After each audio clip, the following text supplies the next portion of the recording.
Hola a todos y todas, estamos iniciando esta jornada de resolución de ejercicios de lenguaje y comunicación. Estas van a ser revisiones del ensayo que está arriba en la plataforma, ya que corresponde a lo que ustedes han estado estudiando durante este año.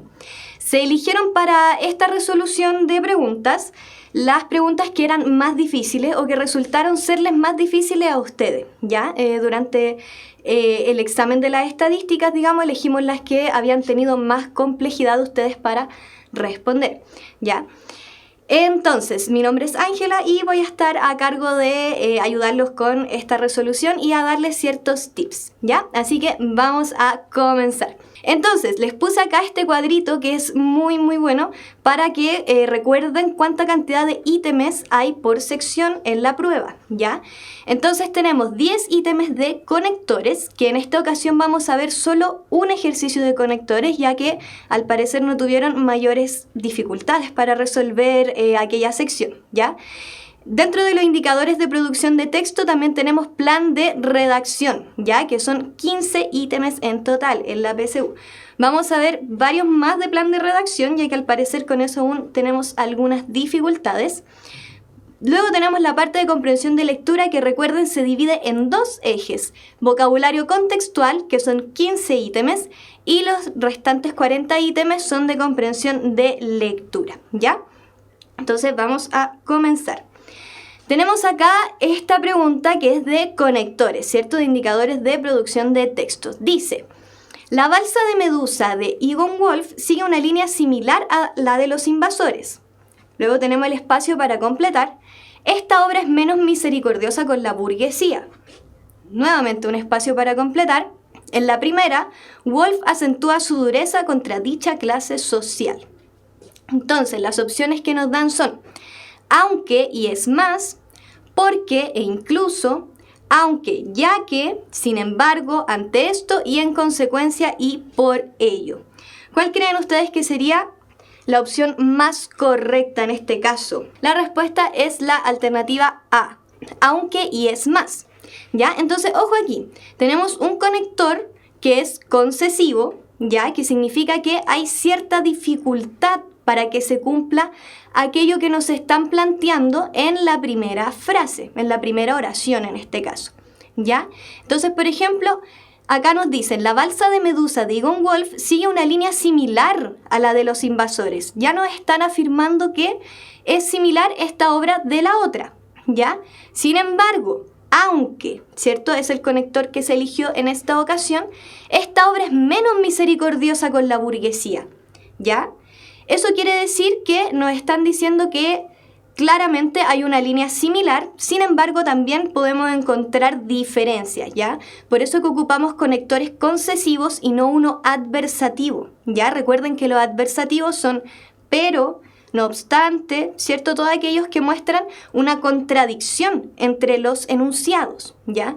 Entonces, en este caso, no es que haya una contradicción entre la balsa de Medusa y los invasores, sino que tienen una cosa similar, ¿cierto? Son similares en cierto aspecto, pero se diferencian en otro, ¿verdad? En que esta obra es menos misericordiosa con la burguesía. Y luego tenemos un conector que enfatiza la información, ya que es más.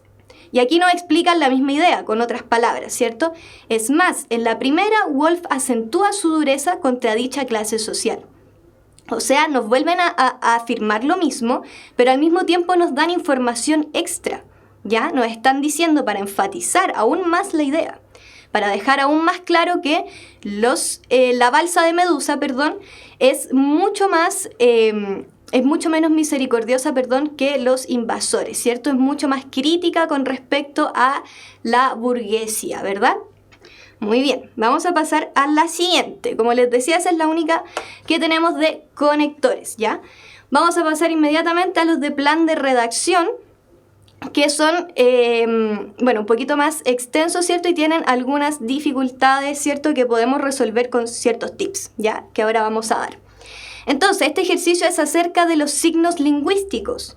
No sé si acá hayan algunos interesados en estudiar humanidades o literatura, me lo pueden dejar ahí en el chat a ver si es que les puedo dar algunos consejos, ¿ya? Pero bueno, acá tenemos los signos lingüísticos. Dice, el lenguaje es una de las partes más importantes de la cultura humana y consiste en una serie de signos de características especiales. El signo lingüístico se estructura en dos partes, significante y significado. Para la totalidad de los seres humanos, los signos son elementos que nos sirven para representar la realidad. Se le denomina signos lingüísticos o signos propios del lenguaje. Representar la realidad es la base para crear cultura. Recordemos que para poder resolver los ejercicios de plan de redacción, ¿cierto? Tenemos que partir primero identificando lo más general. Recuerden que acá lo que estamos haciendo es una estructura de triángulo invertido. Entonces, tenemos esta forma de triángulo invertido donde vamos desde lo más general a lo más particular, ¿ya? Entonces, ¿cuál de estos enunciados que tenemos acá será el más general? Con respecto al título, recordemos que el título es una de las cosas más importantes y en lo que más nos tenemos que fijar cuando hagamos estos ejercicios de plan de redacción. Entonces, si me están hablando de los signos lingüísticos, tal vez tengo que partir desde algo que va mucho más atrás, es decir, probablemente desde el lenguaje. Muy bien, como dicen acá los compañeros, César, sí, el número 1, tú dices que iría primero. Muy bien, el lenguaje es una de las partes más importantes de la cultura humana. Esta puede ser potencialmente, ¿cierto?, nuestra primera. Vamos a comprobarlo, sí, ¿ya? Veamos la siguiente, el signo lingüístico no porque es muy específica, ¿verdad? Esta ya iría más hacia el final. Para la totalidad de los seres humanos, ojo acá, los signos son elementos que nos sirven para representar la realidad. Signo, esta parte de acá, ¿irá antes o después que el lenguaje? Muy bien, algunos se atreven a decir la 3. Exacto. ¿Por qué? Porque los signos van antes que el lenguaje. El lenguaje es algo que se crea, ¿cierto?, en base a signos lingüísticos. Vamos a ver. Perdón, aquí está. La alternativa correcta entonces era la E. ¿Ya? Entonces, la E es la alternativa correcta. Se me borró, ahí sí. ¿Ya? ¿Por qué? Partimos con la 3, ¿cierto? Como les decía, ¿por qué? Porque para la totalidad de los seres humanos los signos están primero, ¿ya? Son elementos que nos sirven para representar la realidad. Ya recordemos que antes incluso del lenguaje letrado están estos lenguajes, ¿cierto? Que son como los jeroglifos, todo este tipo de cosas que demuestran que antes del lenguaje en sí, antes de establecer una lengua, un idioma, ¿cierto? Están primero los signos. Los signos hacen referencia antes que todo a los sonidos, ¿ya? Entonces todas las culturas recuerden que primero comienzan con una formación lingüística que es puramente oral, ya es puramente desde los sonidos y luego eso se empieza a esquematizar y termina siendo un lenguaje, ¿ya? Entonces, ¿qué pasa? Que esto tal vez es materia muy específica, ¿cierto? Sin embargo, recuerden que los ensayos de la PSU suelen ser un poquito más complejos para que nosotros vayamos practicando y se nos haga mucho más fácil a la hora de responder, ¿ya? Entonces puede ser que se topen con ejercicios así, que de pronto sean un poco truculentos y aquella que se veía como la más potencial para ser la primera, termina en realidad opacada por una que es mucho más general, ¿ya? Entonces siempre tienen que preguntarse eso, ¿cuál es más general según lo que me plantea el título? ¿Ya? La 5 va antes de la 1, porque continúa la idea, claro, exacto, porque continúa con la idea de la realidad, de que es la base para crear la cultura, ¿verdad? Porque primero tenemos signos, luego cuando ya tenemos una serie de signos que están esquematizados en una sociedad, podemos hablar de cultura, ¿ya? Porque podemos hablar de una forma de interpretar la realidad, y luego recién podemos hablar de lenguaje, ¿ya? Hay un proceso mucho más largo antes del lenguaje. Y bueno, luego ya termina hablando acerca de los signos lingüísticos específicamente. En el 4 lo presenta, ¿verdad? Y en número 2 ya nos dice qué son realmente estos signos, ¿ya? Vamos a pasar a la siguiente. Bien, Fernando Jiménez, dice esta. Cuando tenemos personajes históricos, ¿verdad? Recordar que primero tenemos que partir por la información también más general, pero por la que es más conocido este personaje, ¿ya? Ahora, en este caso, no es un personaje conocido, ¿verdad? Es un personaje anónimo. Por lo tanto, nuestra forma de resolver este ejercicio debe ser distinto. Vamos a partir enfocándonos primero en las características, perdón, no vale la respuesta, bueno, no importa, en las características, ¿cierto? Psicológicas y físicas de este personaje, si es que no es un personaje que conozcamos, ¿verdad? Entonces, tiene gran interés por la literatura, siempre está tomando apuntes de todo lo que concierne a sus dudas. Fernando es un estudiante aplicado, responsable y que suele visitar la biblioteca después de clases. A pesar de que no comparte mucho con el grupo curso, se le considera un buen compañero debido a la amabilidad que tiene. Suelen verlo pasear solitariamente por los pasillos del colegio, ¿ya? Entonces, en este caso, ¿cuál sería la característica más general de Fernando o la que podemos ver más desde afuera, sin necesariamente tener que conocerlo? ¿Ya? Tenemos dos opciones, puede ser la 2, ¿cierto? Que nos dicen las alternativas, o la 3, ¿ya? Entonces, ¿cuál de las dos será más general? ¿Siempre está tomando apuntes de todo lo que concierne a sus dudas o Fernando es un estudiante aplicado, responsable y que suele visitar la biblioteca después de clases? Bueno, vamos a pasar inmediatamente y la respuesta era la 3, ¿ya? Alternativa D. ¿Por qué? Partimos desde una descripción que es psicológica, ¿ya? Que va desde lo general, lo que compone, digamos, a esta persona, Fernando Jiménez, que tiene muchos gustos, tiene un interés por la literatura, es buen alumno, ¿cierto? Pero luego nos vamos hacia lo que los otros perciben. Ojo acá con esta parte, ¿ya? Porque de pronto nos ocurre que cuando nos dicen descripción psicológica, pensamos todo el tiempo que va a ir desde, digamos, lo interior hacia lo exterior, ¿verdad? ¿Por qué es 2-1 y no 1-2? Bueno, veamos. 2-1, tenemos siempre está tomando apuntes, ¿cierto? Después que sabemos que Fernando es un estudiante aplicado, responsable y que va a la biblioteca, ¿cierto? Tenemos que él siempre está tomando apuntes de todo lo que concierne a sus dudas, ¿cierto? Ya partiendo por ahí nos justifican la idea de estudiante aplicado y responsable, ¿verdad? Ya esas dos ideas están justificadas. Y luego pasamos a la 1, porque al final está esto de que va a la biblioteca después de clases, ¿ya? Recuerden que siempre vamos a ir en ese orden. Si es que el título parte hablándonos de Fernando Jiménez, debemos sí o sí partir por el enunciado que lo describa más. Ahora, si es un título compuesto que diga, por ejemplo, Fernando, buen estudiante y literato, ahí tenemos que partir primero, ¿cierto?, con todo lo que sea del aspecto de sus estudios y luego con todo el aspecto de la literatura que lo compone a él. En este caso, aplicado y responsable van en un mismo orden, digamos, porque aluden a su parte académica, ¿ya? Por eso es que tenemos que cubrir primero esa parte y es por eso que la número 2 iría primero, ¿ya? Y la número 1 entonces iría después haciendo alusión a esto de que va a la biblioteca siempre, ¿ya? ¿Por qué la última es la 4? Porque acá estamos ya directamente ligados a lo que otros perciben, ¿ya? Su grupo curso lo considera de una forma, ¿ya? No es que él sea así necesariamente, ¿ya? Entonces lo podemos poner en duda. Vamos a la siguiente. En esta oportunidad tenemos un ejercicio de comprensión lectora. Ya, aquí se ve mejor. Entonces dice Oscar Hahn, El misterio del poema 20, Artes y Letras, El Mercurio.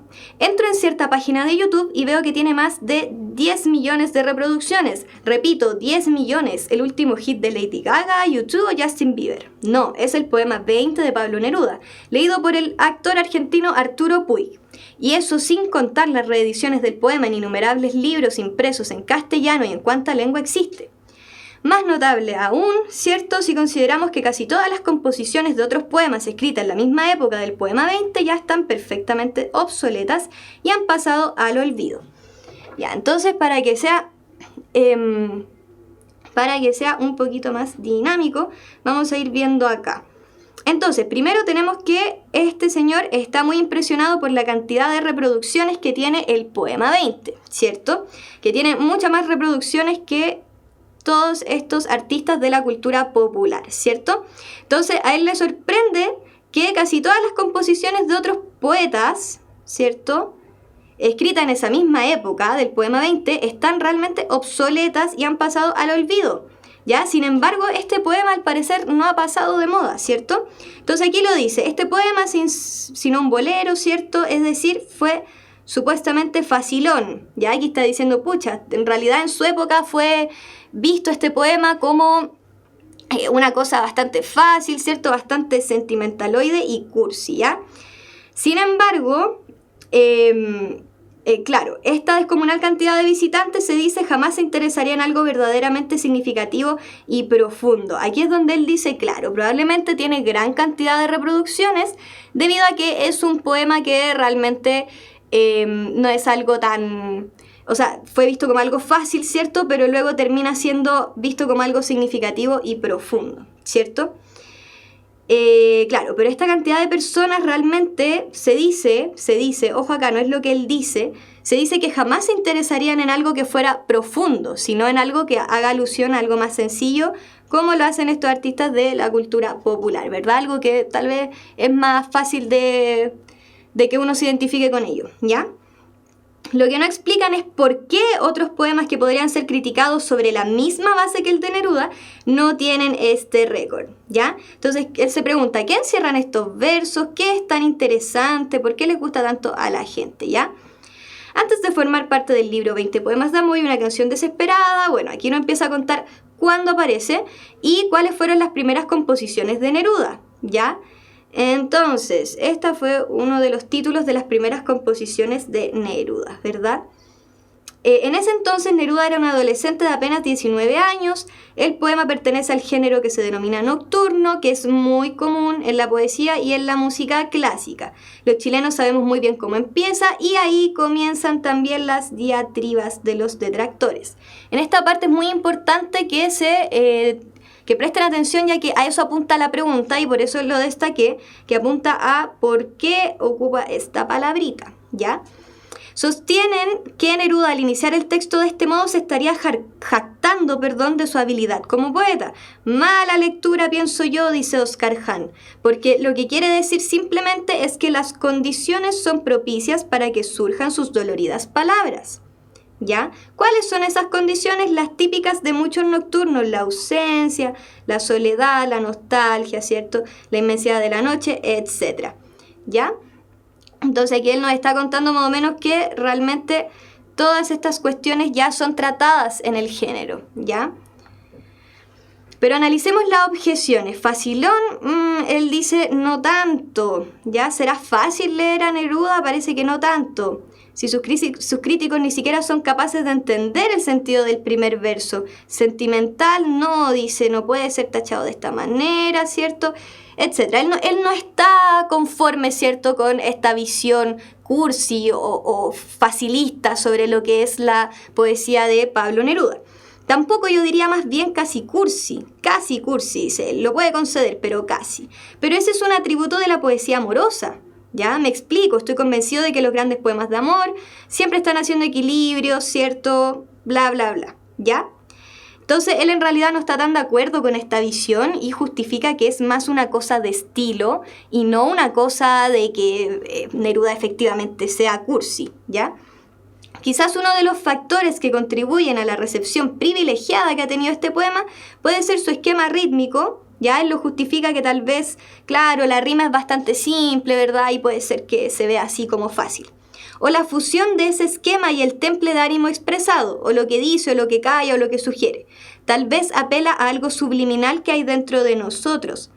Acá este verso, bueno, esta parte me gustaría detenerme, simplemente para que puedan ver cómo podemos inferir también. En esta ocasión no apareció una pregunta de inferencia propiamente tal, pero les voy a dar el tip, ¿ya? Si acá tenemos este tipo de afirmaciones, cuando el autor dice o tal vez, como que duda, y te da una respuesta tentativa, ¿verdad? Generalmente eso esconde su opinión con respecto al tema, ¿ya? Ya sabemos que el primero no piensa que Neruda sea cursi, pero además él acá deja como entredicho, ¿verdad?, que al parecer él apela a algo más profundo, ¿ya? Y además lo resalta con este vaya uno a saber, ¿ya? Como que te tratan de decir, Oscar Hahn, te lo voy a decir, pero no te lo voy a decir en realidad, ¿ya? Entonces, en suma, seguimos en la oscuridad, o sea, no sabemos realmente de qué habla este poema. Él dice, de seguro habla de algo más, pero no lo tengo tan claro, ¿ya? Entonces, bueno, aquí habla más del misterio, ¿cierto? Lo justifica con una cita de García Lorca. Y finalmente dice, los chilenos sabemos muy bien cómo empieza, puedo escribir los versos más tristes esta noche. Y ahí comienzan de nuevo las diatribas de los detractores, ¿ya?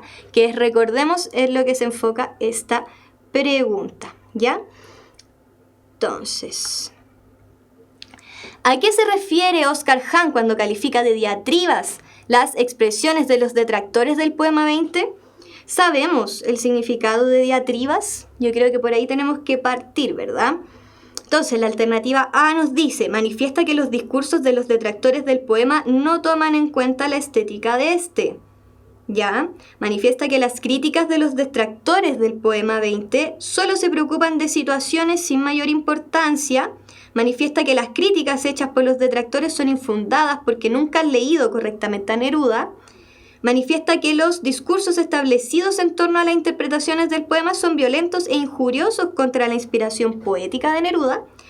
O manifiesta que los discursos que se han instalado de los detractores del poema 20 tienden solo a establecer comparaciones entre la literatura de Neruda y otros autores contemporáneos, ¿ya? Según la lectura que nosotros y nosotras y nosotres tuvimos, ¿qué podríamos decir? ¿Cuál de estas será la más correcta? ¿Será que Oscar Hahn está diciendo, mira, los discursos de los detractores del poema en realidad no entienden la calidad estética de este? ¿Se dedicó a hablarnos acerca de la calidad estética? ¿Qué tendría que haber hecho él para poder decirnos que tenía una calidad distinta? Comparar, ¿cierto? Así que la A no sería. La D de dedo, la E, veamos la D de dedo. Dice, manifiesta que los discursos establecidos en torno a las interpretaciones del poema son violentos e injuriosos en contra de la inspiración poética de Neruda. Puede ser, ¿verdad? Ya que en realidad él estaba en contra de ese tipo de postura, ¿verdad? Puede ser, pero no sé si me atrevería a decir que son violentos e injuriosos, ya que no lo dice tan así, no habla de que son violentos, ¿verdad? ¿Cuál otra me habían dicho? La E. Manifiesta que los discursos que han instalado los detractores del poema 20 tienden solo a establecer comparación entre la literatura de Neruda y la de otros. Sí, es probable, ¿verdad? Ya que también uno se basa en las cosas que ha leído para poder establecer ese tipo de juicios, ¿verdad? Pero no me queda tan claro debido a que no se muestra eso en el texto, no me hablan de otros autores contemporáneos. Si mencionan a otros autores es solo en pos de, digamos, hacer una pequeña... Ni siquiera, yo creo que en el texto ni siquiera se hizo eso. Juntó más citas, cuando aparece la cita de García Lorca, juntó las citas del mismo poema 20, pero no me queda claro que muestre a otros autores, ¿verdad? Manifiesta que las críticas hechas por los detractores, que es la C, son infundadas porque nunca han leído correctamente a Neruda. Esta me hace más sentido, la palabra correctamente, antes que sus juicios sean violentos o antes de no tomar la calidad estética, ¿ya? Vamos a pasar a la explicación y le vamos a explicar un poquito más lento para que puedan verlo bien, ¿ya? Entonces, claro, acá está la alternativa. Claro, era la alternativa D, miren. Yo había pensado que era la C cuando lo había leído nuevamente. Sin embargo, al parecer, la palabra es aquella que nos guía esta lectura. Ya, la palabra diatriba. Yo no me había acordado que era la D la correcta, me parecía más correcta la C, pero ahí también es para que tomemos en cuenta que hay hartos distractores, ¿ya? Entonces, diatriba tiene que ver con un discurso escrito, aquí tengo el significado, significa discurso escrito u oral en el que se injuria o censura a alguien o algo. Ah, entonces, ahora me queda mucho más claro por qué me habla de que son violentos e injuriosos, ¿verdad? Porque como yo no conocía el significado de la palabra, ¿verdad? No podía establecer que era similar a violento, ¿verdad? Porque acá me dicen que se injuria y que se censura. Eso es algo violento, ¿verdad? Eso es algo que no está bien. Bueno, sí, les puse esta imagen porque en realidad me pareció que era muy alusiva. La encontré súper entretenida porque encuentro que, claro, ahí demuestra que es violento este gesto, ¿ya? Ahora, si se dan cuenta, yo honestamente no me acordaba que era esta, a pesar de que hasta les hice el power. ¿Por qué? Porque no me acordaba bien el significado de diatriba, ¿ya? Yo no hubiese puesto la D porque solo dice son violentos. Claro, lo que sucede es que a mí también me pasó lo mismo. Yo cuando lo leía era un poco como, claro, como muy infundado, como muy fuerte, como en realidad yo no sentía que eran tan violentos, pero... Claro, Oscar Hahn lo dice de una manera bastante como por debajo, ¿verdad? Porque no dice que son violentos, no dice que son injuriosos, dice diatriba. Y ahí uno queda como flojo, ¿verdad? Porque no sabemos el significado de esta palabra, no conocemos realmente o no lo usamos en el uso cotidiano. Yo la tuve que buscar, por lo mismo les puse la imagen porque no me quedaba muy claro, ¿ya? Entonces, claro, la base, como dice César, es saber simplemente el significado de la palabra, ¿verdad? Había que hacer la conexión entre las palabras diatriba e injurioso. Muy bien, excelente, súper. Se dan cuenta que es muy importante para este tipo de preguntas conocer el significado. Ahora, difícilmente les van a poner una palabra así de compleja. Recordemos que estos ensayos siempre intentan abarcar más de lo que la PSU abarcaría realmente, ¿ya? Claro, sí, lo que pasa es que no les van a poner ese tipo de cosas tan específicas, Sami o Connie o todos en realidad. Así que tranquilidad nomás, ¿ya? Yo creo que es mucho más cercano a que le pongan algo como ¿cuál es la opinión general de Hahn con respecto a las opiniones sobre el poema 20? Esa sería una alternativa mucho más potencial que les podría aparecer en la PSU. Difícilmente les va a aparecer algo así, ¿ya? Pero lo tenemos, como les decía, para poder ir interpretando. Ya, tenemos otro texto de comprensión lectora, que es El elefante, que es de Diego Molina de Santiago en 100 palabras. Ya, no sé si alguno ha participado en Santiago en 100 palabras o si ha quedado muy enganchado con cuentos para que puedan ir, revisarlo, animarse a participar, que es muy entretenido. Entonces, veamos. El elefante. Mi abuelo era muy ingenioso. Cuando la zapatería en la que trabajaba necesitó publicidad, se le ocurrió traer un elefante. Eso fue en un tiempo en que los circos ambulantes eran casi inexistentes y ver un elefante era tan probable como ver un unicornio. Ya días antes de que llegara, la gente ya hablaba de ellos en las calles. Viene el elefante. Cuando finalmente llegó, resultó ser un camión disfrazado. La gente estalló en carcajadas incrédulas. Siguiendo al camión en su paso, armaron un desfile improvisado. Durante los años, niños dibujaron elefantes con ruedas, ¿ya? Entonces, esta es la parte ya donde tenemos que enfocarnos, las carcajadas incrédulas, ya que a eso apunta la pregunta. ¿Cuál es el sentido entonces de la palabra incrédulas en el contexto del fragmento anterior? ¿Será distantes porque la gente se ríe a la distancia por el camión que vieron? Increíbles porque reflejan que la gente no creía en la veracidad de lo que veía. Maliciosas porque la gente se ríe pero para burlarse. Escépticas porque la gente se sorprendió en exceso por lo que estaba viendo. O inverosímiles porque no es creíble que la gente pueda reírse de lo que veía, ¿ya? ¿Cuál será el sentido entonces de la palabra incrédulas? La D, muy bien. Escépticas porque la gente se sorprendió en exceso por lo que estaba viendo. Muy bien. Vamos a ver. Así es la E. ¿Ya? ¿Y qué ocurre acá?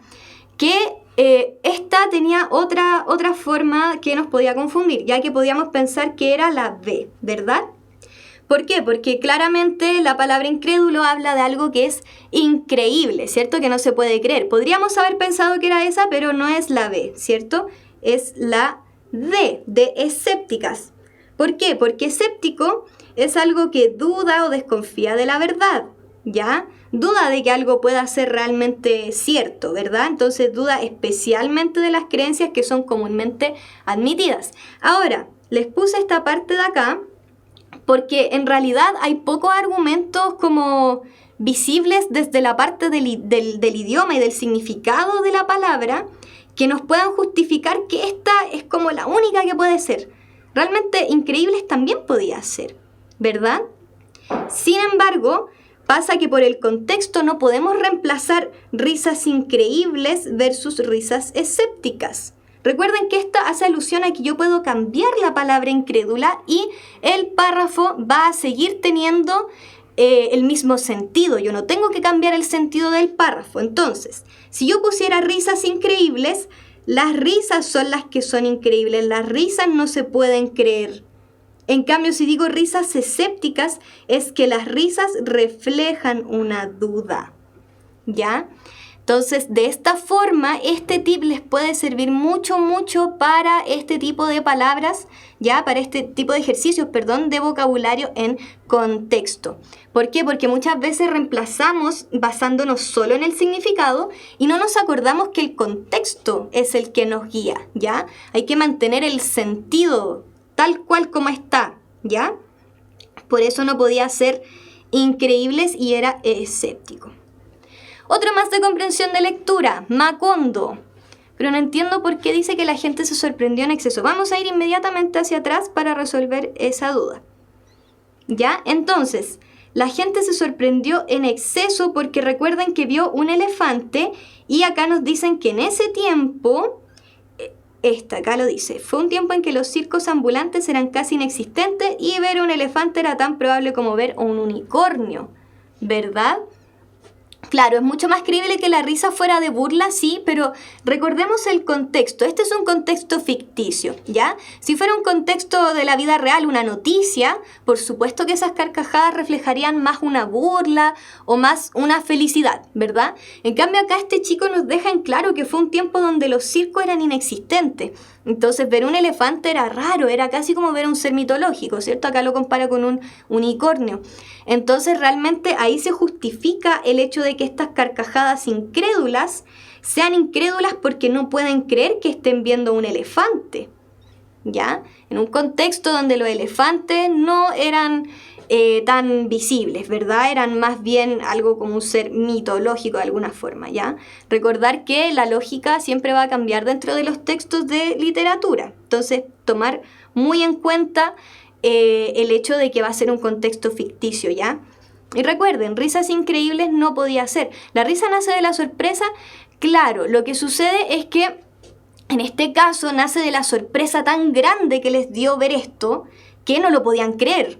¿Ya? Porque dice, porque la gente se sorprendió en exceso por lo que estaba viendo, ¿ya? Y cuando uno de repente ve algo que le parece increíble, imagínense ver un unicornio en la calle y que sea real, que no sea ficticio, o sea, alguna gente va a llorar, otra va a reír, ¿cierto? Pero ambos gestos van a reflejar igual una sorpresa, porque ya no están diciendo que es algo que no se esperaban, ¿ya? Tal vez no queda tan en claro cuando lo leemos porque prefieren decirlo de a poquito, ¿verdad? No nos dicen la gente se sorprendió. No, nos dicen la gente tuvo este gesto y este gesto yo, autor, Diego Molina, lo tomo como sorpresa, ¿verdad? ¿Ya? Entonces recordar esas cosas. Vamos a la siguiente. Macondo, ¿ya? Deslumbrada por tantas y tan maravillosas invenciones, la gente de Macondo no sabía por dónde empezar a asombrarse. ¿Ya? Entonces este va a ser, nuevamente tenemos el tema del asombro, ¿ya? Esta va a ser la tónica del texto, ¿ya? La gente de Macondo ya no sabía por dónde asombrarse porque habían tantas maravillas y tantas invenciones, ¿ya? Acá nos están hablando de inventos, tecnología, ¿ya? Se trasnochaban contemplando, ¿qué cosas? Las bombillas eléctricas, ¿ya? No vamos a leer esa parte para ir más rápido. Se indignaron con las imágenes vivas, ¿ya? Imágenes vivas que el próspero comerciante Bruno Crespi proyectaba en el teatro. ¿Ya? ¿A qué nos recuerda esto? Imágenes vivas que se proyectan en el teatro. ¿A qué nos recordará? ¿Qué invento? Con taquillas de Boca de León. Porque un personaje muerto y sepultado en una película, aquí lo dice, y por cuya desgracia se derramaron lágrimas de aflicción, reaparece vivo y convertido en otra cosa en la película siguiente. El público que pagaba 2 centavos para compartir las vicitudes de los personajes no pudo soportar aquella burla inaudita y rompió la silletería. El alcalde, a instancias de don Bruno Crespi, explicó mediante un bando que el cine era una máquina de ilusión que no merecía los desbordamientos pasionales del público. Ante tan desalentadora explicación, muchos estimaron que habían sido víctimas de un nuevo y aparatoso asunto de gitanos, de modo que optaron por no volver a ir al cine, considerando que ya tenían bastante con sus propias penas para llorar por fingidas desventuras de seres imaginarios. ¿Ya? Ahora, ojo acá, como ustedes bien pudieron verlo, este texto habla acerca del cine. ¿Cuál es la postura que ustedes pueden ver que tienen los habitantes de Macondo con respecto al cine? ¿Qué les pareció el cine a los habitantes de Macondo? ¿Un invento bueno, un invento malo? ¿Se quedaron muy entretenidos con la película o al parecer no les gustó nada mucho? La pregunta que nos hacen es, la expresión «el cine era una máquina de ilusión que no merecía los desbordamientos pasionales del público». Vamos a ver atrás en el texto. Lo tenemos destacado, ¿cierto? El cine era una máquina de ilusión que no merecía los desbordamientos pasionales del público. ¿Ya? Esa es la frase que tenemos que analizar. Entonces, ¿qué estará expresando este fragmento? El carácter ilusorio del cine no lo hace digno del compromiso que muestra el público. ¿Ya? Carácter ilusorio no lo hace digno del público. Para comprender el cine es preciso mirarlo desde una perspectiva distante y objetiva. El cine no es responsable de las emociones del público. Las ilusiones y las pasiones son incompatibles en el mundo moderno. Aquí también se hace alusión a las emociones, ¿cierto? Las ilusiones, las pasiones. La correcta apreciación del cine supone aceptar que se trata de ficción. ¿Ya? Entonces, ¿cuál podría ser? Claro, pero después los decepciona, decepcionante, muy bien, muy bien. Es una definición de cine, yo cacho que de manera subjetiva es como una opinión, ¿no? Claro, sí, cuando, bueno, lo que hicieron los habitantes de Macondo fue tener una perspectiva distante y objetiva, ¿ya? ¿Fue eso lo que hicieron? Claramente no, ¿verdad? Sino que más bien se fueron a la parte más emocional y más realista también, ¿ya? Recordemos entonces cómo puede ser, acá dicen la A o la E. La A que representa que el carácter ilusorio del cine, ¿cierto?, no lo hace digno del compromiso que muestra el público, o la correcta apreciación del cine supone aceptar que se trata de ficción. Muy bien, estas dos son las dos más correctas, ¿verdad? ¿Por qué? Porque hace alusión al tema de la ficción, ¿ya? Eso es muy importante. En el texto se está hablando acerca de esta cuestión de la ficción.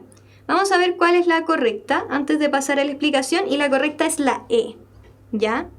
La E, muy bien. Vamos a volver al texto para poder ver esto. Entonces, tenemos acá que en la última parte, déjenme buscar el lápiz, acá está. Ante la desalentadora explicación, ya que le dio, que recuerden que él explicó que el cine era una máquina de ilusión que no merecía los desbordamientos pasionales o las emociones, ¿verdad? Más bien, como recuerden que estas personas pensaban, chuta, ¿cómo es posible que un personaje muera y después aparezca vivo en otra película? Ya recuerden que aquí dice, reapareció vivo y el público no lo podía creer, ¿cierto? Lo tomaron como una burla, porque no entendían lo que era la ficción, ¿ya? ¿Qué es un bando? Un bando, claro, es gente, es más bien un colectivo de gente, ¿ya? Entonces, claro, tenemos que el alcalde explicó, oye, realmente esto ocurre, esto que la gente no quiere ver el cine, ocurre porque en realidad no entienden mucho la ficción, ¿verdad? Se desbordan en pasión y no comprenden que es todo ilusorio, ¿ya? Entonces, claro, y aquí luego se vuelve a acentuar esta cuestión, ya que dice, pucha, al parecer fueron víctimas de un nuevo y aparatoso asunto de gitanos, un tema que en 100 años de soledad aparece bastante recurrente, el tema de los gitanos, ya que son como personas que traen esta magia rara de otros lugares donde hacen milagros, ¿verdad? Y son cosas increíbles que nunca se vieron en Macondo. Entonces dijeron, chuta, el cine es algo como lo de los gitanos en realidad, es magia negra, es algo raro, ¿ya? De modo que optaron ellos por no volver al cine, porque consideraron que esto era como una cosa de magia, ¿cierto? Considerando que tenían bastante con sus propias penas para llorar por cosas fingidas, ¿ya? De seres más encima imaginarios. Entonces ahí se está haciendo un énfasis súper importante en que no se entiende la ficción, no se entiende la ilusión, ¿ya? Los habitantes de Macondo no tienen esa capacidad. Es súper entretenido 100 años de soledad, ¿eh? No me digan que es un texto fome, porque es muy entretenido. Ya, sigamos, más comprensión lectora. Vamos a tratar de ir un poquito más rápido para poder completar lo que nos falta, ¿ya? De esta manera, los 3 aviones de correo de la Patagonia, Chile y Paraguay regresaban del sur, del oeste y del norte hacia Buenos Aires. Allí se esperaba su cargamento para que pudiese despegar hacia la medianoche del avión hacia Europa. 3 pilotos, cada uno tras una cubierta de motor pesada como una barcaza, perdidos en la noche, ojo acá, esta es la parte importante, evaluaban su vuelo y al acercarse a la ciudad inmensa bajarían lentamente de su cielo tormentoso y en calma como extraños campesinos que descienden de sus montañas. Esto es como francés, pero vamos a decirle Rivière nomás, porque somos chilenos. Rivière, responsable de toda la operación, caminaba de arriba hacia abajo por la pista de aterrizaje de Buenos Aires. Este entonces es el personaje principal, tenemos que tratar de tener el ojo en él. Permanecía Rivière en silencio, pues hasta la llegada de los 3 aviones el día no presagiaba nada bueno para él. Minuto a minuto, a medida que llegaban los telegramas, Rivière era consciente que le arrebataba algo al destino. Ya, era consciente que le arrebataba algo al destino, de que reducía gradualmente lo desconocido, de que sacaba a sus tripulaciones de la noche hasta la orilla. O sea, ellos estaban perdidos, ¿verdad? Con esto ya puedo saber que estaban perdidos, que no tenían idea de dónde estaban, porque me dice que está destruyendo, está rompiendo con esto que es desconocido. Uno de los hombres se acercó a Rivière para comunicarle un mensaje, ¿cierto? El correo de Chile anuncia que divisa las luces de Buenos Aires. Bacán, dijo Rivière, por fin estamos llegando a nuestro destino. Ahí está la siguiente. Pronto Rivière oiría ese avión. La noche abandonaba, nuevamente tenemos el cielo, la noche. Esto que estoy haciendo también es para darle algunos tips, chicos, chicas, chiques, para que puedan ir marcando sus textos de manera correcta, ¿ya? Yo ya leí este texto varias veces, por lo mismo ya sé dónde poner el foco, y es en los símbolos, ¿ya? Que tomen en cuenta. Cuando hablamos de literatura, busquen todos los símbolos a los que hace alusión recurrentemente. Anteriormente habló del cielo, ¿ya? Ahora está hablando acerca de la noche, nuevamente. Y miren, nuevamente el mar. Abandonaba ya a uno de ellos, ¿ya? Ese avión, la noche, abandonaba ya a uno de ellos como un mar, lleno de flujo y reflujo y misterios. Abandona en la orilla el tesoro que ha zarandeado tanto tiempo y más tarde el mar devolvería a los otros 2. Entonces el trabajo de este día había terminado, entonces las tripulaciones irían a dormir para ser reemplazadas, pero Rivière no tenía reposo. El correo de Europa a su vez lo llenaría de inquietud y así sería siempre, siempre, siempre. Este es un texto de Antoine Saint-Exupéry, ¿cierto? Ay, que me salió lo francesa. Es el autor del Principito, ¿verdad? Para que puedan buscar un poquito más de él, que es muy, muy entretenido. Veamos, la pregunta entonces. Rivière era consciente de que le arrebataba algo al destino, de que reducía gradualmente lo desconocido, de que sacaba a sus tripulaciones de la noche hasta la orilla. ¿Qué quiere decir este fragmento? Recordemos que habíamos visto este fragmento, ¿cierto? Le arrebataba algo al destino, ya destruía lo desconocido. ¿Qué quiere decir? Rivière sentía que recuperaba el control sobre la operación, Rivière intuía que se acercaba a la muerte de sus pilotos, confiaba en que podía cambiar el destino, estaba luchando contra él o temía que el destino le impidiera hacer su trabajo. La D dicen por acá, Rivière estaba luchando contra su destino. Muy bien, claramente, ¿verdad? Eso es lo primero. No sé si este párrafo en particular haga alusión a que estaba luchando contra su destino, porque al parecer eso se deja entredicho, ¿verdad? Rivière confiaba en que podía cambiar el destino muy bien, excelente, porque aquí se ve que él estaba confiado en que iba a derrotar esto desconocido y que iba a poder efectivamente cambiar el destino. Muy bien. Súper bien, esas son las 2 más correctas, ¿verdad? Vamos a ver. ¡Uy, no! Miren qué sorpresa, yo no me acordaba realmente de esta. Rivière sentía que recuperaba el control sobre la operación. Miren, la había ignorado completamente, ya que no hablaba acerca del destino. Esto es completamente en vivo, completamente real. Ya, recuerden que yo también hice este power y todo, pero realmente al leer el texto no recordaba que esta alternativa era la más correcta. Sentía que recuperaba el control. Y claro, acá dice, le está arrebatando algo al destino, reduce gradualmente lo desconocido, ¿verdad? Esta es correcta, por supuesto, porque Rivière estaba haciendo eso, estaba luchando contra su destino, ¿ya? Sin embargo, en este texto no alude, en este párrafo chiquitito no alude a eso ya está claro. Por eso no es correcta, ¿ya? Pero sí es verdad que él estaba luchando contra su destino, ¿ya? Chicos, chicas, chiques, era real, estaba bien, eso demuestra que ustedes saben leer, ¿ya? Y que comprenden lo que leen. ¿Rivière confiaba en que podía cambiar el destino? Sí, por supuesto, acá también se deja entredicho eso, pero esto es una inferencia. Ese es el problema con esa alternativa, ¿ya? Que es una inferencia y que no está dicho directamente en el texto, ¿ya? Claro, la C también es correcta, muy bien, eso es, la C es correcta, pero la A es más correcta aún, ¿ya? Entonces, claro, la A sería la más correcta porque en este párrafo está diciendo, Rivière era consciente de que le estaba arrebatando algo al destino, estaba ultra consciente de que estaba derrotando lo desconocido y que él ahora estaba recuperando el control, ¿ya? Muy bien. Según el texto, el mismo texto, ¿en qué se parecen el mar y la noche? ¿Recuerdan que les hice varias rayitas y varios destacados en esa parte? Claro, dice que se va arreglando, que ahora va arreglando lo que hace muy bien. Claro, reducía gradualmente lo desconocido. Esa era la pista de la anterior, ¿ya? Eso de sentirme es muy abstracto. Claro, lo que sucede es que esto también resulta ser complicado de saber, ¿verdad? Porque no sabemos realmente lo que sentía este personaje, pero cuando ya nos dicen que era consciente, ya ahí también estamos haciendo alusión a una dimensión dentro de lo íntimo de Rivière, dentro de su conciencia, dentro de su ser. Por lo tanto, sí podemos hacer una comparación entre sentir y ser consciente de. Por supuesto, no tenemos que ser tan, tan cuadrados para pensar en estas cosas a veces, en estos casos de comprensión lectora, yo lo digo, porque claramente en plan de redacción sería, mucho más, tenemos que ser mucho más cuadrados, ¿cierto? Es plan de redacción, pues tenemos que ordenar el texto. Sin embargo, en lo que es literatura, podemos hacer equivalente, ya necesario, porque si no estaríamos horas y horas descifrando qué quiso decir con que era consciente, ¿verdad? Y va a ser mucho rato. Según el texto, entonces, ¿en qué se parecen el mar y la noche? Acá dicen la C. La C, son oscuras y misteriosas, ya, muy bien.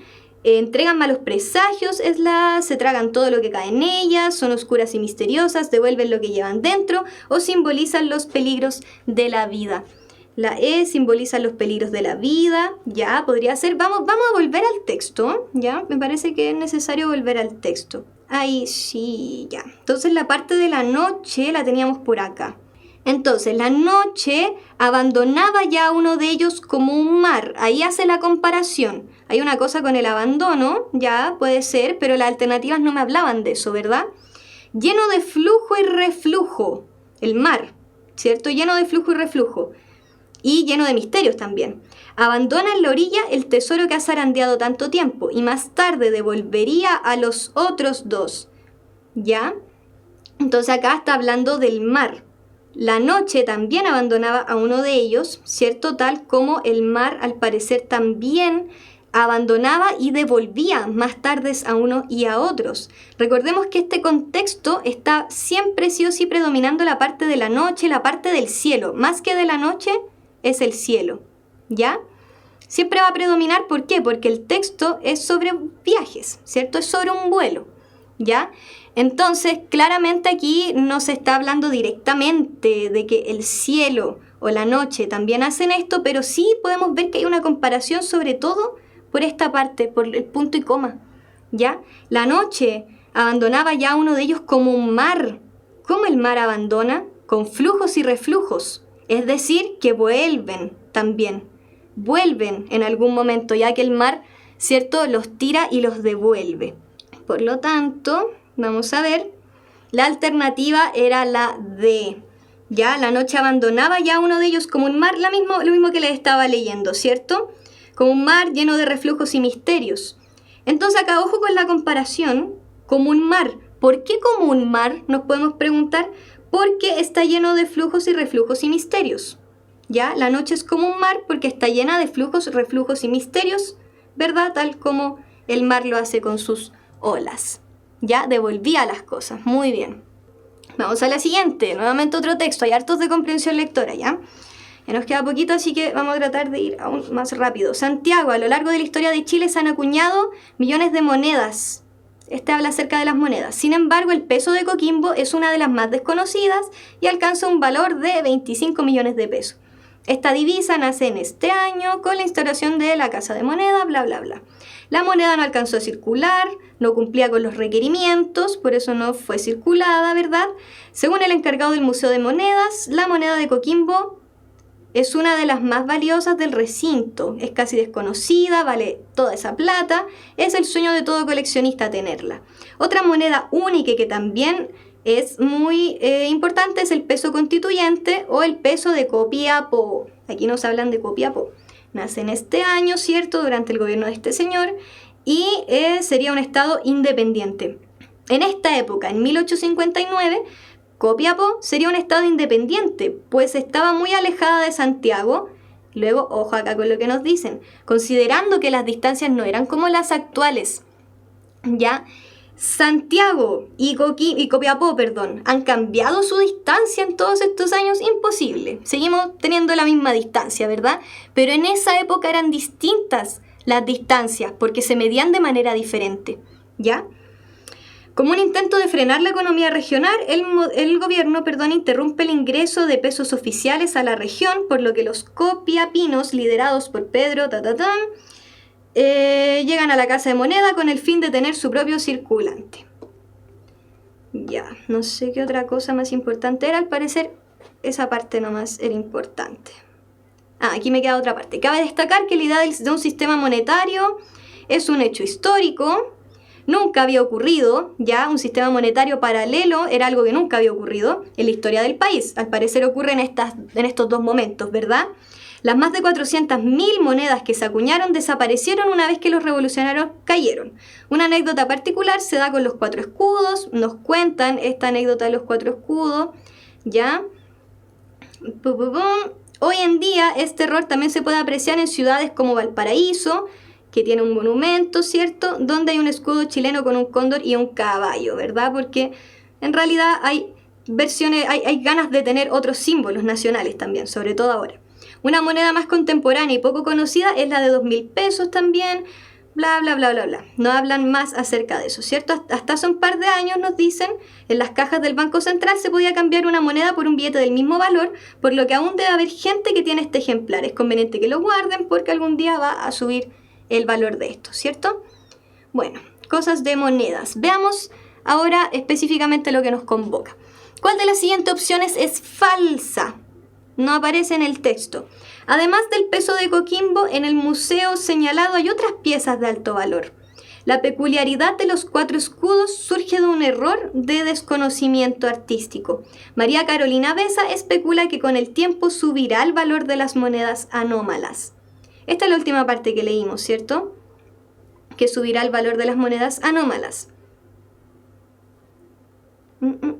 Además del peso de Coquimbo, en el museo señalado hay otras piezas de alto valor. La peculiaridad de los 4 escudos surge de un error de desconocimiento artístico, que era la parte que nos estaban contando acerca de los escudos, ¿verdad? Solo la 2 dicen que es la falsa, ¿cierto? Que sería la B, que es la peculiaridad de los 4 escudos surge de un error de desconocimiento artístico. Vamos a ver. La D, la 1 y la 2 serían las falsas.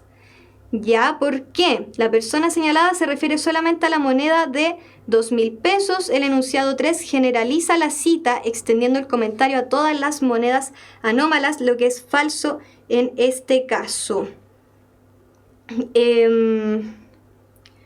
Bueno, a ver, en este caso tengo una pequeña duda respecto a esta. La persona señalada se refiere solo a la moneda de 2.000 pesos. El enunciado 3 generaliza la cita extendiendo el comentario a todas las monedas anómalas, lo que es falso en este caso. Claro, en este caso en realidad no sería esta la correcta, sino que sería esta. Al parecer en esta parte...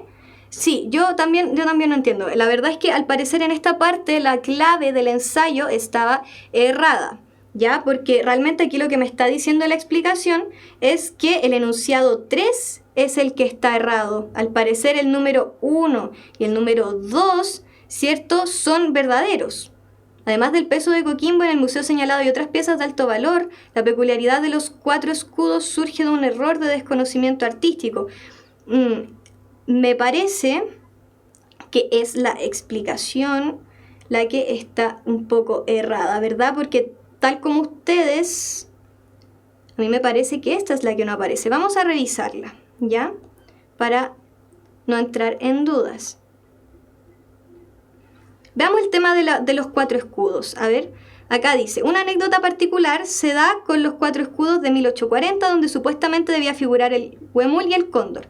En este tiempo se mandaba acuñar las monedas de Inglaterra, principalmente, y cuando llegaron los bosquejos de este ejemplar, los artistas no supieron cómo hacer el huemul y armaron la moneda con el animal más parecido que ellos conocían, que era el caballo. Eso es lo que nos cuenta María Carolina Besa al respecto. ¿La peculiaridad de los 4 escudos surge de un error de desconocimiento? Bueno, la verdad es que sí, ¿verdad? Esa estaría correcta, porque surge de un error de desconocimiento. Veamos qué pasa con esto, además del peso de Coquimbo. Entonces, tenemos acá, la moneda prácticamente no alcanzó a circular porque fue considerada de baja ley y no cumplía con los requerimientos. Según el encargado de Museo de Moneda y Billetes del Banco Central, la moneda de Coquimbo es una de las más valiosas del recinto porque es casi desconocida, tiene un valor de 25 millones, ¿Nos habla algo más del Museo de Coquimbo? No, ¿verdad? Por lo tanto, esa realmente no sería correcta. Además del peso, no, ¿verdad? Al parecer no es así. Vamos a confirmarlo de todas maneras. Luego en el siguiente tampoco nos habla más acerca del Museo de Coquimbo, ¿verdad? ¿Ustedes lo pueden ver? No. Y finalmente, bueno, el enunciado 3 que nos ponen acá habla acerca de María Carolina Besa, ¿cierto? Que ella dice que hasta hace un par de años atrás, en las cajas del Banco Central se podía cambiar la moneda por un billete del mismo valor, por lo que aún debe haber gente que tiene este ejemplar. Es conveniente que la guarden. Claro, habla acerca de esa moneda, no habla acerca de todas las monedas, ¿verdad? Ojo aquí, miren, me acabo de dar cuenta de algo. Otra moneda única y que también se origina en el norte de Chile es el peso constituyente o peso de Copiapó.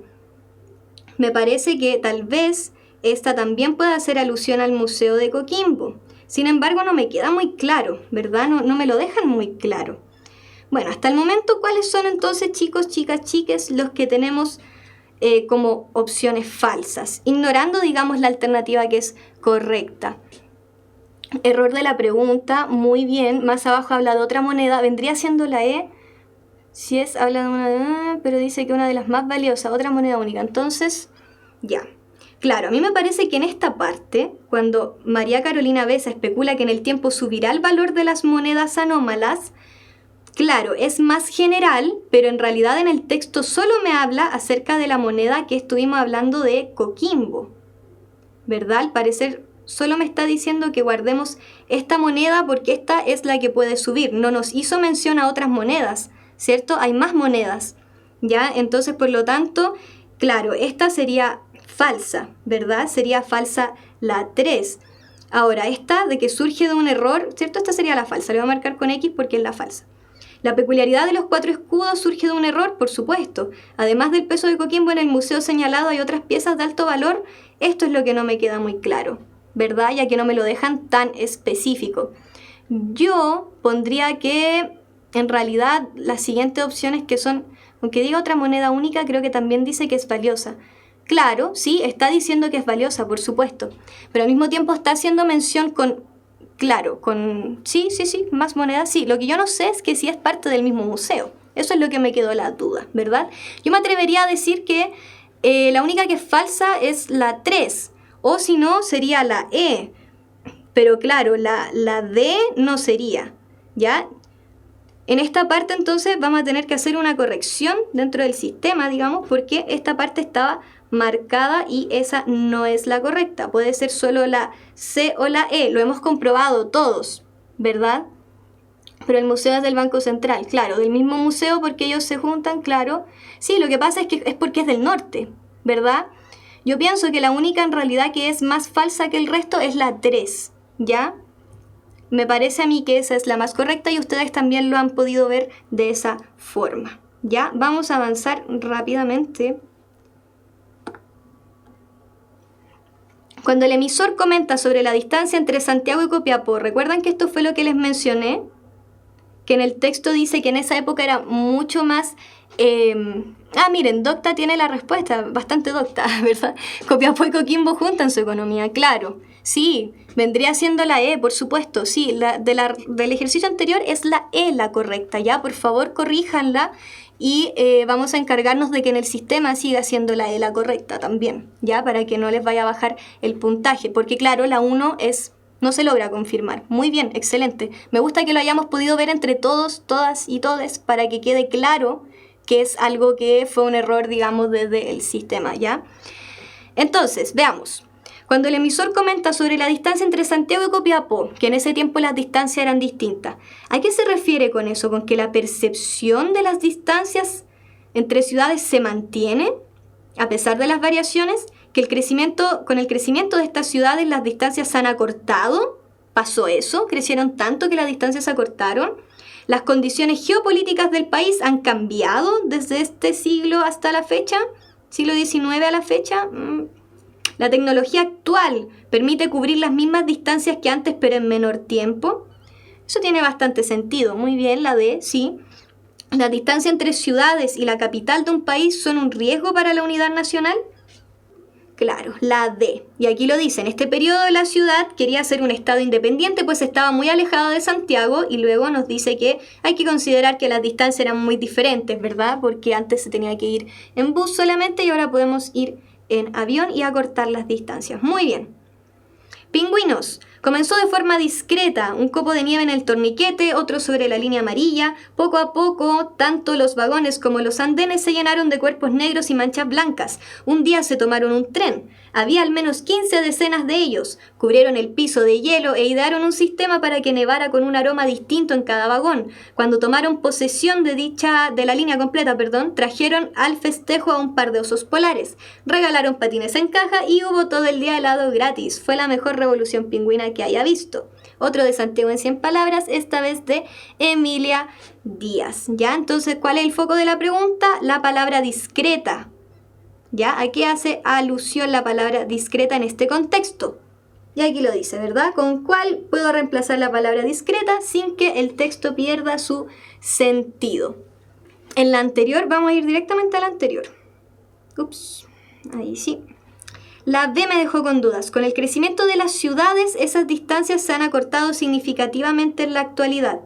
Claro, esta podría haber sido una justificación muy buena para que hubiera sido la B, ¿verdad? Porque hoy en día, claro, podemos decir, pucha, las ciudades han crecido, ¿cierto? Las fronteras se acortan, pero es como un poco rebuscado, ¿verdad? A mí me parece que es un poquito rebuscado porque no tenemos cómo comprobar eso. Es un poco difícil de comprobar, ¿ya? Es más fácil comprobar que la tecnología actual nos permite en realidad cubrir las distancias de manera distinta, ¿cierto? Por eso es que las distancias estaban percibidas de otra forma en el texto, porque anteriormente, ¿cierto? Nos dice, antes estaban consideradas que las distancias eran muy diferentes, por lo que esta ciudad, Copiapó, estaba muy alejada de Santiago, porque en esa época tal vez andabas en caballo, ¿cierto? Entonces, claramente era un viaje súper largo, ¿verdad? Entonces, claro, acá nos dice entredicho el texto solamente que las distancias eran distintas. ¿Ya? Entonces, esto es una pregunta de inferencia. ¿Por qué son distintas esas distancias? Tratar de hacer una inferencia que sea bien realista, ¿verdad? Esta entonces, como les digo, es difícil de comprobar. En cambio, esta, claro, pues sí, la tecnología es distinta, por supuesto. Ahora puedo ir en avión y me demoro nada, ¿verdad? Por eso es que es la D y no la B. Entonces, ¿con cuál puedo reemplazar la palabra discreta? Sensata, humilde, cortada, cohibida o introvertida. ¿Cuál de estas será la más correcta? Recordando que tengo que ser capaz de leer el texto y que mantenga este sentido, ¿verdad? Este sentido de discreción. Sensata tenemos por acá, bien. Comenzó de manera sensata. Claro, porque sensata hace alusión, ¿cierto?, a discreta, pero no desde la timidez. ¿cierto? Sino que comenzó como de manera bastante prudente, ¿verdad? Así que me hace sentido que sea sensata. Humilde, la E introvertida, comenzó de manera introvertida. ¿Es posible que una revolución comience de manera introvertida si siempre quiere ser algo social? ¿Verdad? Entonces ahí nos podemos cuestionar porque esto está en función de, si yo digo, oh, qué discreta la niña. Ah, claro, una niña muy introvertida, pero una revolución difícil, ¿verdad? Tranquila, bien, muy bien. Ya, vamos a ver cuál era. Sensata, muy bien, porque alude, como yo les decía, a lo moderado con que estos comienzan a hacerse presentes, ¿cierto? Con que los pingüinos comienzan a hacerse presentes, ¿cierto? La forma con que comienzan a manifestar es prudente, ¿verdad? Todas estas, en cambio, les puse acá que tienen relación directa con la timidez, ¿verdad? Lo cual no aplica al contexto directo. Humilde también podría haber sido, ¿por qué? Porque partió de manera bastante simple, ¿cierto? Así como tranquilita, partió con una bola de nieve, ¿cierto? Muy, muy humilde. Pero creo que no era el sentido. Yo creo que el sentido es que partió de manera prudente, ¿cierto? Sensato tiene más que ver con la prudencia que con lo humilde. Humilde tiene que ver mucho más como, claro, con esta cosa más de algo más, no sé, más simple, por decirlo así, ¿cierto? Algo bastante simple, ¿cierto? Cohibida también tenía pinta de ser, pero claro, el tema es que esto alude más directamente a una forma de comportarse, una forma cohibida, ¿ya? Dudo que comience una revolución de forma cohibida, como con dudas. En el texto no me dejó eso tan claro, ¿cierto? Sino que comenzó más bien de manera prudente, ¿ya? Comenzó a hacer como, claro, a hacer una revolución como tiene que ser, ¿cierto? Desordenada en un principio, pero para hacer una revolución fue bastante prudente. Eso es lo que me intentan decir, ¿ya? Fue como con bastante tranquilidad. Vamos. Acá tenemos los últimos que son de plan de redacción, ¿ya? Así que me gustaría ocupar estos últimos 15 minutos para poder ver esto si es que quedan algunas dudas. El creacionismo tenemos acá. ¿Ya? El creacionismo entonces dice, inscrito más tarde en España, rescata los elementos de los poetas de la generación del 27 como García Lorca. Es un movimiento estético introducido en la vanguardia presente en las primeras décadas del siglo XX. Creacionismo pretende hacer de la poesía un instrumento de creación absoluta, donde el poeta equivale a un pequeño dios, pues es capaz de crear mundos por medio de la palabra. Fue iniciado en París por el poeta chileno Vicente Huidobro y una de las obras más importantes es Altazor. ¿Ya? ¿Cuál será la primera? ¿Cuál deberíamos poner primero aquí? ¿Cuál me hace referencia más general a lo que es el creacionismo? La técnica de plan de redacción es T2C, ¿ya? Donde T es el tema o título, ¿ya? Toda esta parte de la D sería la parte de la definición. Acá tenemos origen, acá tenemos las características y por acá los ejemplos para terminar, ¿ya? La A. Muy bien, tenemos la A. Partimos con la 2, ¿cierto? Que es lo más general. Es un movimiento estético, introducido en la vanguardia. Muy bien. Y me dicen que la última es la 5, claro. Entonces puede ser la A o la E, ¿cierto? Tenemos esas dos alternativas.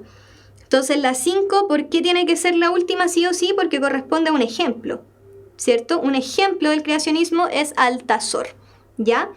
Vamos a ver, era la A. Muy bien. Excelente. Entonces partimos con el movimiento estético, terminamos con el ejemplo y entre medio, la que viene después del movimiento estético fue por quién fue iniciado, ¿ya? Entonces tenemos que saber quién fue el autor, ¿cierto? Después la 3, el creacionismo pretende hacer de la poesía, claro, la 3 también podía hacer descripción, también podía comenzar con la número 3 potencialmente, ¿verdad? Pero bueno, antes que todo las alternativas no nos dan esa opción. Entonces la tenemos que descartar inmediatamente, ¿cierto? Ya sabemos que la duda está entre la 2 y la 1, ¿verdad? Y los finales son los que había que poner atención, ¿verdad? ¿Cuáles eran los ejemplos? Entonces, claro, entre medio, ¿por qué tenía que ser después de la 2 la 4? Porque tenemos que saber quién lo inició, quién fue el autor de esto. ¿ya? Luego la 3, ¿cierto? Nos habla más acerca de qué es lo que pretende hacer este creacionismo, ¿ya? Eso es una discusión mucho más compleja, ¿verdad? Entonces se toma dentro de la parte de caracterización, ¿ya? Y el número 1 también son datos que tienen que ver con esta cuestión y que la caracterizan mucho más, porque se inscribe en España, con ciertos poetas, ¿cierto? Etcétera. Son datos mucho más alejados y mucho más característicos, ¿verdad? Pero que no alcanzan a ser un ejemplo, como la de las 5. ¿Ya? Se debe empezar con una definición o forma cronológica. Eso te lo va a ir dando el texto mismo Dakushoya. Te lo va a dar el texto mismo. No sé si pronuncié bien tu nombre. Pero claro, se tiene que tratar de empezar, recordemos, por lo más general, ¿ya? A lo más particular. En este caso, lo más general sería la definición de que es un movimiento estético, porque lo primero que yo me pregunto cuando me ponen esto es, ya, pero ¿qué es? ¿Qué es realmente? ¿Cierto? Entonces, antes de saber que pretende hacer de la poesía algo, yo tengo que saber primero que fue un movimiento estético. ¿Ya? Fue un movimiento antes de ser algo netamente poético, no fue solo poético. Vamos a la siguiente, la Guerra Civil Española. Entonces, esta estaba un poco difícil porque tenían que saber sí o sí la materia, cosa que claramente en la PSU no les van a poner materia que no conozcan, ¿ya? Pero acá podemos hacer un esquema de resolución cronológico. La Guerra Civil Española, entonces, tenemos este proceso, cómo se fue dando, ¿verdad? Acceso de Franco al poder, crisis social y económica, 1936, sublevación de Franco, ayuda del fascismo italiano y del nazismo alemán y 1 millón de españoles muertos a causa de la guerra. La que sabemos que sí o sí va a ser la última, ¿cuál es? Ya, yo creo que está súper clara si lo hacemos en orden cronológico. La que deberíamos tomar como última es sí o sí la 5, ¿verdad? Entonces acá me dicen alternativa B, muy bien, estamos entre la B, la C y la E en este momento, ¿cierto? La D y la A no van porque la 4 no puede ser la última. Veamos cuál es la primera entonces. Tiene que ser la 2 o la 3, crisis social y económica o sublevación del general Francisco Franco. ¿Qué será primero? Ya considerando que estamos en un contexto de guerra. Nosotros conocemos más o menos cómo empieza